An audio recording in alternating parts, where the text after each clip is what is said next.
Yes, very nice. Skinny pants and very dapper. Dr. Michael Lim is a cardiologist with St. Louis University SLU Care SSM Health SLU Hospital. Good morning, doctor. Good morning. Are they really going to raise the smoking age in the St. Louis County to 21?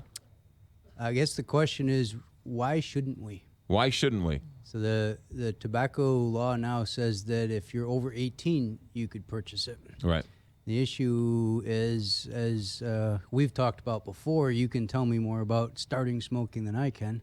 But when you start when you're young. Right. You don't start when you're 45. You don't start when you're 55 for the most part. Right. So and there's incontroversial evidence that smoking is not good for your health across multiple fronts, whether it's heart disease, stroke, or cancer, lung diseases.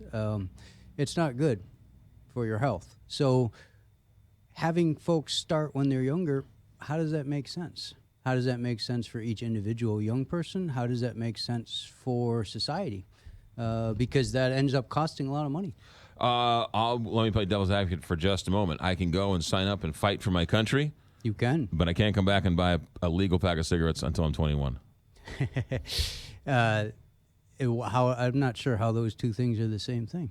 And, in terms of informed decision-making, in terms of what's going on. So there's studies that actually say that the young brain, when you're younger than 20 most of the time, is highly more prone to nicotine addiction than a more mature or older brain.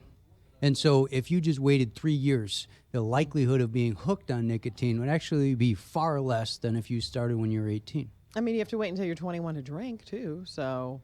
Yeah, no, I don't disagree with you. I was just playing devil's advocate. I hear you. So I also think the unintended consequences of 18 is 18, you're still in high school, which means you're going to school with kids who are 16, which means you can buy a pack of cigarettes and then give it to 16-year-olds. So there's no doubt that I think the issue with respect to trying to set some arbitrary bar, 18, 21, 25, whatever, that remains somewhat arbitrary. We know that it's not going to eliminate everything. But if you look at other places who have done it, because the St. Louis County area is not the first place in the country, nor the first place in the state to pass this kind of ordinance to raise the rates up to 21. The smoking rates in high schools do go down considerably. Now, the argument against it, the vaping industry and the folks who run the vape shops have pushed back, and they say, and even I have said that vaping is a way to try to rid your addiction from actual tobacco or cigarettes. Right. However, I want you to think about how many kids who are 18 or 19 or 20 are working really hard to get off of cigarettes and use vaping to try to get rid of their addiction, their newfound addiction to tobacco products.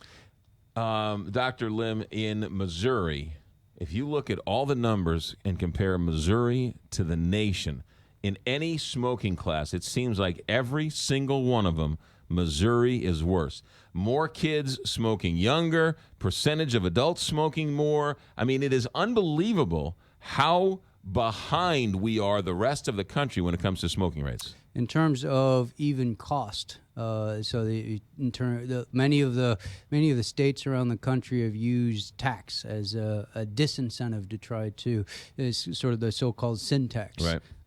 Missouri is the lowest tax in the entire country on tobacco products. We're number one. Yeah. And that we do believe that does translate into higher usage rates and higher smoking rates. And also then higher healthcare costs because you are treating the smoker is more of a strain on the healthcare system than a non-smoker. So when we think about it, the problem with this so-called concept of heart disease and heart attacks and all this is that this is a long process. This starts when folks are young, and it takes years and years and years. And so, if it starts when you're 18 or 19 or you're 20 because you accelerate it because of smoking, and it hits you 25 years down the line or 30 years down the line. It was because you started smoking earlier in life, and that does cost a lot of money. Yeah. It increases the number of heart attacks you probably have over the course of your life. It shortens your life, and it increases the amount of time you spend in the hospital. There's no question that all those things cost a lot of money to society. Not that I'm bragging, but I haven't had a cigarette in, it's got to be a good 14, 15 years. Congratulations. So you asked me how I got started. Listen to this. In 1986, which is, I know for some people that's a long time ago. That was a good year. But in 1986, did you graduate from college in 86? I graduated high school in High school in 86. So I graduated in 85. So in 1986, the University of Nebraska baseball team supplied chewless tobacco for the baseball team. And so for 60 some odd games, there was free tobacco, dip, smokeless, you name it, all available for the players to pick and choose from all game long. Oh, yeah. Oh, my goodness. And so that's how I started chewing and dipping, and then And I then you ultimately led moved to to- cigarettes, yeah. So the thought was it kept your energy level higher, and it allowed you to focus a little bit more, because sometimes your mind can wander during the course of a 9-inning baseball game, believe it or not. So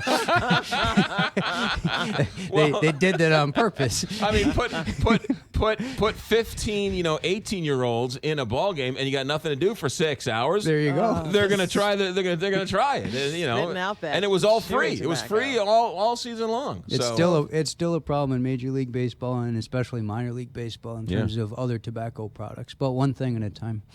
Dr. Michael Lim, cardiologist with SLU Care, SSM Health, and SLU Hospital. Also, we should say you're president of the Heart Association here in St. Louis. Doctor, thanks for coming in. Thank you. Have a good one. 825, Big 550.